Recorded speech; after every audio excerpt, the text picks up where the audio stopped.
Good afternoon, everybody. Thank you very much for joining us for the last session of today in our work stream, which is all focused on global co-opetition and globalization. And what we want to do this afternoon, this evening now in this panel session is really to talk about how to scale up companies in Europe and what we need to do to scale overall, what the tips are, for companies, what we can share from the experience across the world. So we've got, our panel members really represent different countries, different regions in Europe, and so you will hear from all of them. So what I would like to ask everybody to do is to introduce yourself, to provide a little background on who you are. My name is Susanne Chishti. I'm the CEO of Fintech Circle. We are based in London. I'm Austrian, originally from Vienna. And Fintech Circle, we focus on investing in fintech startups, so early stage fintech startups, and we also work and help them to grow and scale up. And we also focus on education and on research. So we just published a Fintech 2020 study and also write books. So we just published a book on paytech innovation. So that's all on our side. And what I would like to do is maybe to start with Albin. If you start from your side, and we just go through and introducing yourself, please. Okay. Hi, my name is Albin Serviant. I'm an entrepreneur in tech for the last 20 years. I just came back from London, where I spent 7 years, so it was quite interesting to compare different ecosystems, especially for fintech. I'm now running a Founders Factory in Paris. It's a studio accelerator started by Brent Oberman and Raylan Fox, serial entrepreneur in the UK, now operating in South Africa, London, Paris, New York, and there are more offices to be announced in the coming weeks. And we do basically help entrepreneurs scale, and the whole concept is backed up by corporates. A few of them are fintech corporate partners, corporate bank corporate partners. And in France, we've started with Aviva.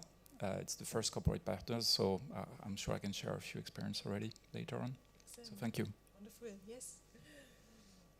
Very good. So my name is Pennanen. So I'm a business angel. I invest normally in SaaS, fintech, and blockchain companies. I'm also a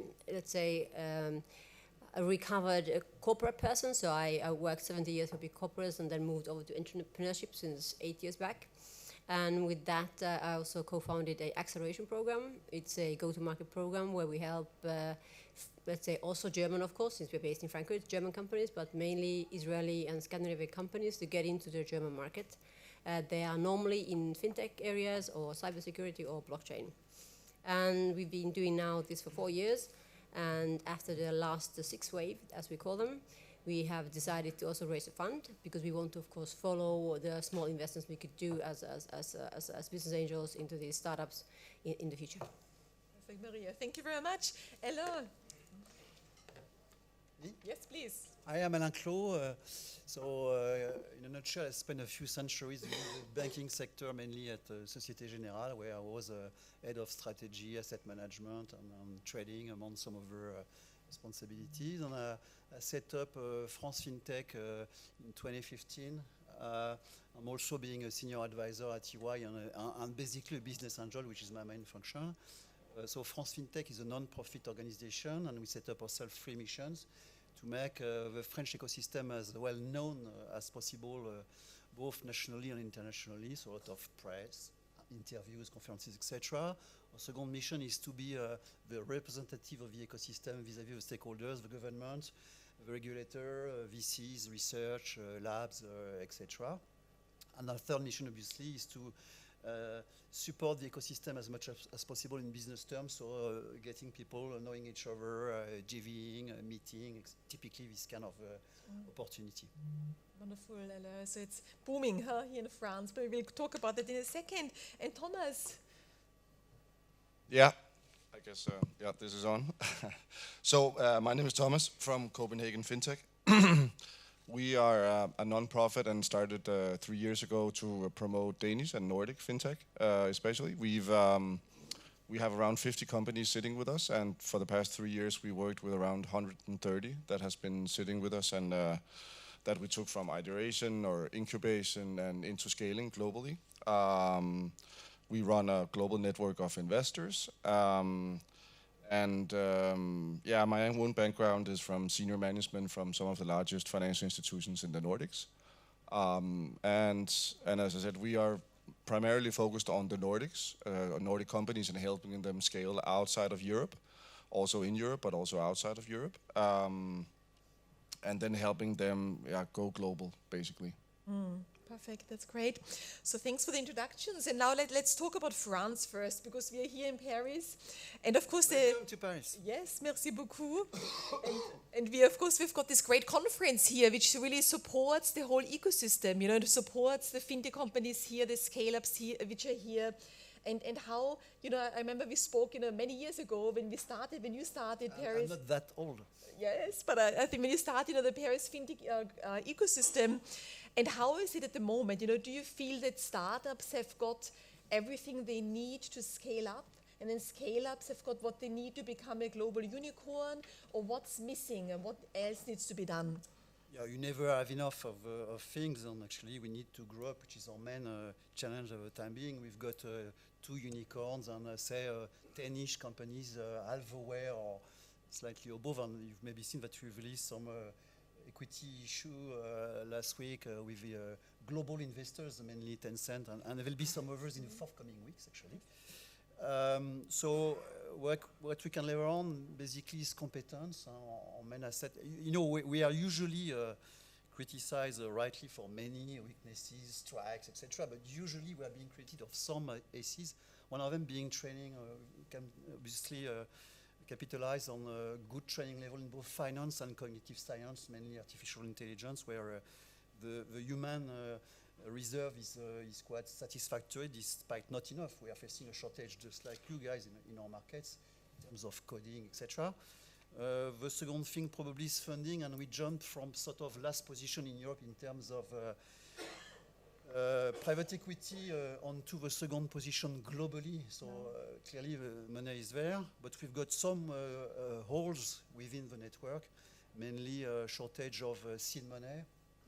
An acceleration fund typically between the 15 and 35 something. Not that difficult if you got a good equity story to raise above and in the middle, but there we can do more. Partnerships with traditional players. They are, you know, French banks are extremely resilient, profitable, etc. And they sort of started from indifference position onto some kind of interest, and then to love. And then we arrive at the passion level, and we all know that passion is the most difficult feeling to live with. But there is a lot of, you know, partnerships, JVs, and some purchases also, despite it slowing down rightly. And also I would mention the regulator, and we're starting from a very Latin culture where the regulator is ruling by the law, mainly preventing people from doing this and that, onto something which is much more, you know, open to innovation, ex-ante discussion, some more innovation-friendly support. So globally, what we need more is size, and size is coming from funding. What we all need in Europe, and which is absolutely missing, is a Nasdaq. Is clearly a possibility to raise 500 billion should the need arise. But we've got access to the largest market, which in value is still the largest on earth. Those 500 million customers with a good level of purchase capacity is still the largest market on earth. And this regulatory passporting thing is a major asset we can all leverage on. Interesting. I mean, you mentioned we're missing Nasdaq. In the morning there was a session which was interesting about, you know, fintech companies staying private for longer because they want to stay in the VC and the private equity space and they don't want to go public yet.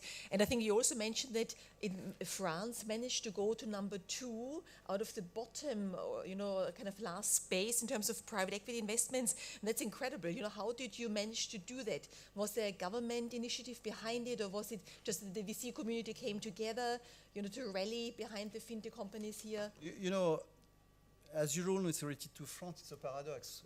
France was quite an early mover in terms of internet banking and alternative banking since it started in the early 90s.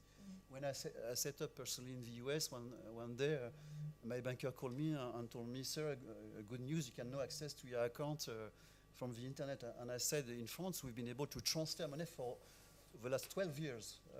But then we delayed a lot due to some reasons, lack of funding, lack of innovation-friendly regulator. But the main reason why was the incredible strength of this universal banking business model, the one-stop shopping business model.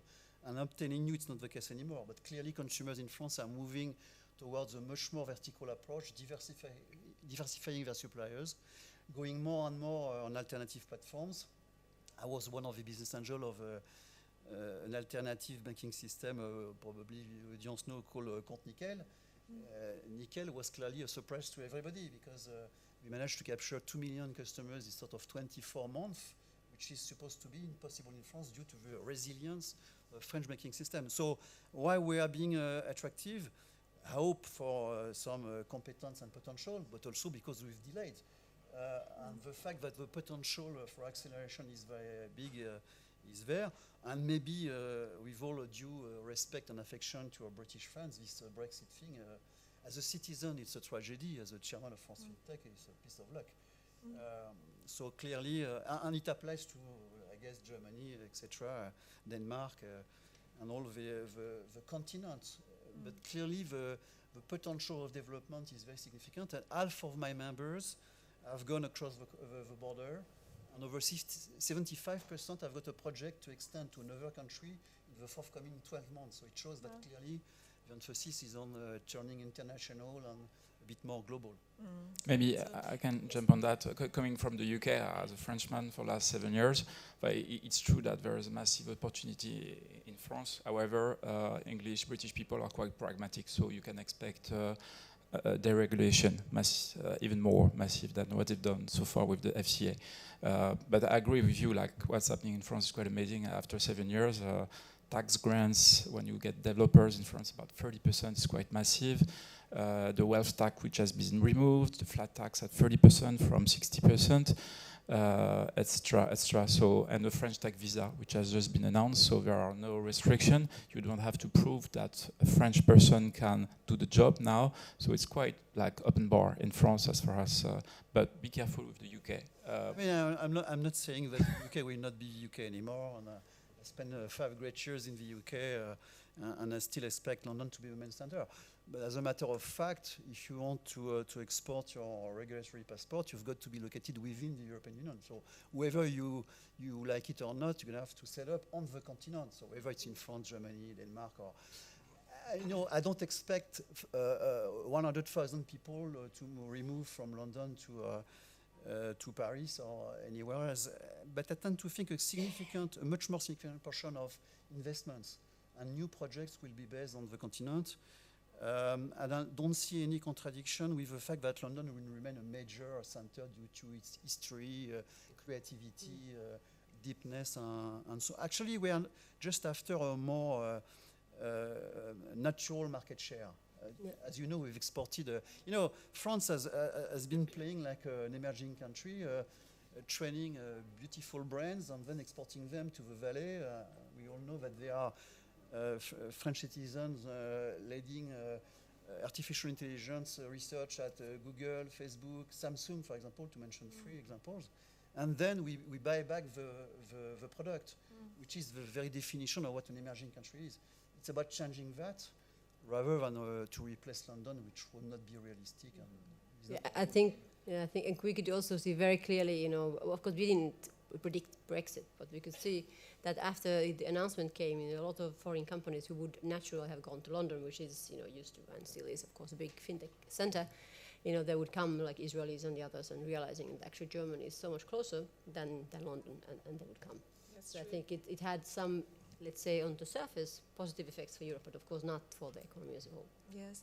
Maybe let's stay, Maria, with you, and let's talk about Germany and the Accelerator, which you have built up over the last few years very successfully. And how do you see the German fintech market? How have you seen it growing? And how do you choose which companies to work with? Yeah, I think, I mean, of course, when we look at the fintechs, I mean, I think there's some statistic that Germany has like 800 or even more startups, and then that's in fintech areas, and that's for sure. And even, you know, if you look at the latest, you know, big funding rounds, like over 100 million, we have, you know, we have, of course, N26, and we have Ox Money, and we have some other companies who have been doing that. But still, of course, the majority of them are very small, you know, and for them to actually break into the market, I think that's a challenge. And I think what is maybe the biggest difference when you look at the German market is that there are a lot of companies who are trying to just improve stuff. You know, they're doing like small improvements or digitalizing processes that existed before, but there's not really like some crazy innovation. I mean, there are not crazy innovations in many places in the world, but like Aiden or, you know, Stripe or this kind of stuff. Maybe it will come. Maybe it's just a question of, you know, volume. What I would say, you know, for the companies that come to us, I think mainly it's like word of mouth. Since we've been there for 4 years, and of course, you know, when people are successful, they talk to their friends, and what we do, of course, is this kind of hands-on, bringing them to the clients and seeing to it that they you know, do the right things. You know, it is still, there's a lot of cultural, I think, differences certainly between Israel and Germany, but also with other countries. So I think that's what we do. Yeah, I think, and for us, of course, we are mainly on the B2B area, so B2B. B2B, yes. Yeah. So I think there, of course, there's a challenge for fintech. You know, normally when we think about if you're in B2B, you should, you know, fintech, you have to collaborate with banks. Yes. And if anyone has done it, knows it, it's not a very easy thing to do. Or let's say at least it's cumbersome, it takes time, and the sales cycles are very long. So if you are funded, you know, for a very short cycle, and you won't last. So then you have, of course, maybe the other B2C companies which we don't work with, but then you need a lot of money to, you know, to win the market position, like someone like N26. So Yeah. it's interesting. Perfect, Maria, that's great. So I think what I would love to do now is to ask you, Albin, a little bit more about Founders Factory as well, and how you work with fintechs or how you build fintechs, you know, almost from scratch. What's your formula? You know, how are you doing that? Okay, so again, the model, the Founders Factory model is made by entrepreneurs for entrepreneurs. So it's quite heavy in terms of resource, and we make sure for any vertical that we develop that we have experts working in the team and helping entrepreneurs. So out of 140 startups that have been either incubated or accelerated in the UK, there are about 25% in the fintech sector. And the learning so far I can see 3, okay, which are quite basic.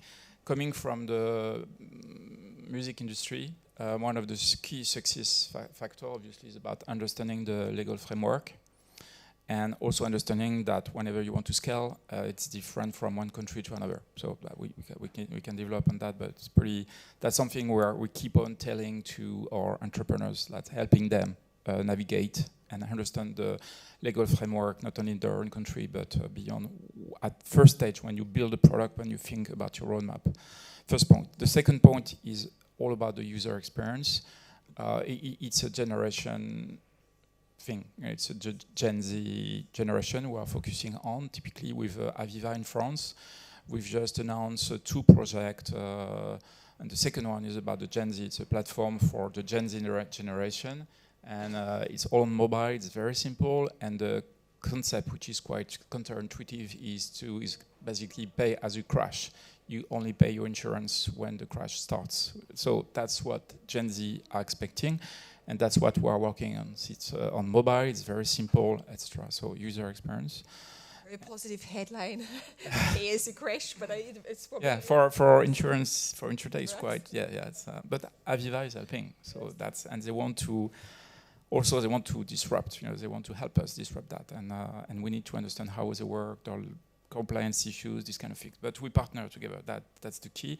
And that's the third point. It's about making sure entrepreneurs, especially on fintech, InsurTech, do understand that it's not the far west. You know, you need to understand, you can't be alone. From low tech, you are used to low tech startup companies, like where basically you have no legal framework, to deep tech, which is a bit different. But fintech, InsurTech, you can't play on your own. You need to partner. And this is where Founders Factory, we are trying to help with corporate partners, either banks or Aviva in the UK. They don't have direct equity in the startup for obvious reason at early stage, because that allows the entrepreneur to be a bit more open for later stage. But the idea is for Founders Factory to help them together with the corporate partners to help entrepreneurs understand and go faster. But because at the end of the day, that's the point. Go, iterate, fail fast, etc., and pivot whenever you have to. And what does the corporate partner get in return? In the model, it's quite unique. They do invest in Founders Factory. In France, it's a SAS, or it's a limited company in the UK. In the UK, we have up to 12 corporate partners now. France, we are about getting 4. We have 1 with Aviva, 2 more to be announced soon. They have equity in the SAS, and we do invest on behalf of the corporate partners. We do operate, we take the decision with Aviva in this case. That's the way it works. So basically, it's most of the time it's their venture fund investing in Founders Factory. So there is a ROI in mind when they do invest. They have some preferred shares, as you can imagine. But I would say also it's about building a deal flow, understanding the market, understanding who are the best entrepreneurs, because that's kind of profiles they can't get internally. That's basically the key reasons why investors. So basically, it's free innovation. They do invest in Founders Factory. We help them innovate, but there is ROI, so it pays out at the end of the 5-year period. That's what has been demonstrated in the UK, by the way. Aviva was working with us in the UK, and they signed again with France, which is a good sign. Perfect, that's excellent, Albin. Now let's move on to Copenhagen and to Denmark. Maybe if you tell us more about the market there, how you see it having been involved over the last few years. Yeah, so I think we should actually broaden the scope a little bit and talk about what's going on in the Nordics, because Denmark in isolation with 5.8 million people is not a big market, but we saw in the Nordic as a whole is punching way about its weight when it comes to creating fintech unicorns, right? And I think that's maybe also a little bit also what the headline suggests here, that we should be talking about that. How do we make European fintech scale also outside of Europe, right? So on a global scale, so the next big tech unicorns, fintech unicorns are European. But if we look at the Nordic that created companies like Klarna, iZettle in Sweden, they're doing really well. In Denmark, we saw Tradeshift. So I think we saw during the last 3 to 4 years, we saw the number of companies going just in Denmark from around 75 to 80 to now more than 250 companies working within fintech. We saw in the Nordics as a whole, and mind you, that's a small region, right? 27 million people. So around 800 to 1,000 companies working within fintech. But where we really try to challenge these companies are, how do they not only scale to, because that's the typical journey they go on, is like, how do we, once you go to market in Denmark and prove your product and whatever, you take the other Nordic countries, and then you take Germany, France, maybe UK, and then US. That's the typical scaling journey, right? And we try to make them think bigger from the beginning and design for global scale from the beginning. And I think that's where Europe as a whole also need to evolve a bit. That we think bigger. I'm just this morning, hence my voice here. I came from Israel, and we spent a week there taking a deep dive into the Israeli ecosystem. And I think there's a lot of learnings from Israel in how to design for scale and how to think globally. Small country, no home market, not a lot of neighbors to scale your product to. So they need to think globally in another way, and that's what we would like to see, not only in the Nordics, but also to many of the other European companies that we see when we travel. That vision and ambition and designing for that kind of scale from the beginning. That's something that is missing. I just came back from a few weeks ago. I came back from Hong Kong and from China, where we launched our book in Mandarin. And I saw the Chinese market there. The fintech market is booming. I mean, Hong Kong is calm and quiet again, after the demonstrations last year. And of course, Singapore is booming. So there's so much growth across Asia. And how do you see the appetite of the companies you're working with to move towards Asian markets? And if that's the case, how do you support them to do that? Sure. So we're actually just home from a Singapore FinTech festival, right? 60,000 people talking about FinTech in Singapore. We had 30 companies going with us, both Nordic, but actually also other European companies. And there's like huge opportunities but also a lot of local market adoption, of course. But there's huge opportunities in Asia, but also South America. Africa is a market that is really interesting for a lot of startups also. We have a couple of Nordic companies working in that market also. So I would say it's also the ability to actually look outside of and think bigger from the beginning and think of these regions, and that's where we want to expose them to what is going on in Singapore, not in isolation Singapore, but ASEAN or China or Brazil, South America in general, Africa, and so on and so forth. So I think that's super important that we also have that discussion, not only how do we make it big in Europe, but also how do we actually take over globally. Yes, I think I totally agree with that. And of course, when we think about, how to grow globally and how to scale up globally, it's important to choose the right time. And earlier on in our panels, we talked about how costly it is to scale up, because it is, of course, costly to move into a new market. Like you said, legal implications, different laws apply in each country. So at what stage do you recommend your fintech companies to go to another country? What needs to be the certain size to make it worthwhile? And until when do you think it's too early to move? I mean, what's your view, Maria?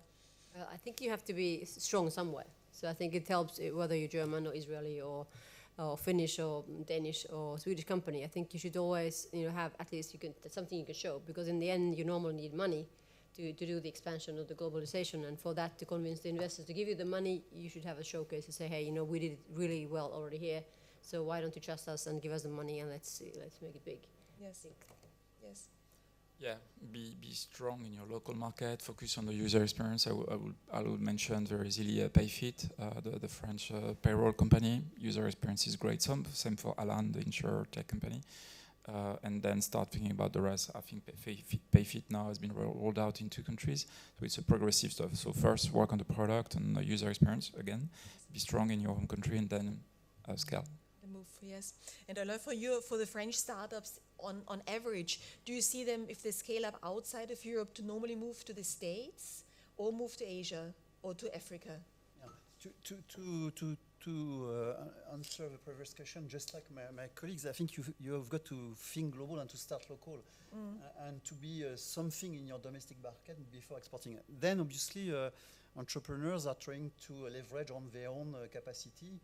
And the point is that within European Union, you don't need to set up physically for most of the business models, for example, payments in a given country, to access to it throughout the regulatory passport. So it means that most of our entrepreneurs are obviously targeting Europe first, and to an extent too much. Then obviously they think more to the US than to Asia, and to be frank, even more, maybe a bit specific to France, to Africa, where the potential is absolutely huge. For example, in terms of payment, half the payment apps worldwide are based in Africa.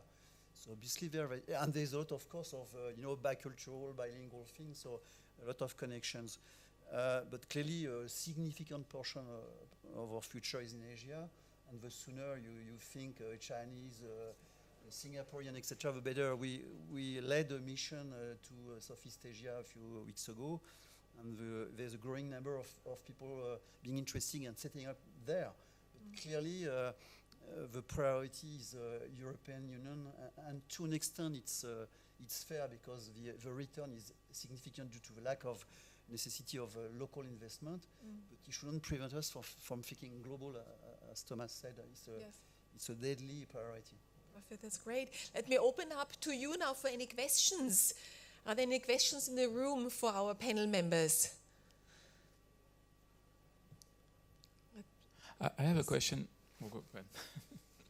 Are there initiatives to cooperate between all of you? I mean, if every country does its own journey, isn't there initiative to collaborate between all of you? Are you working together already?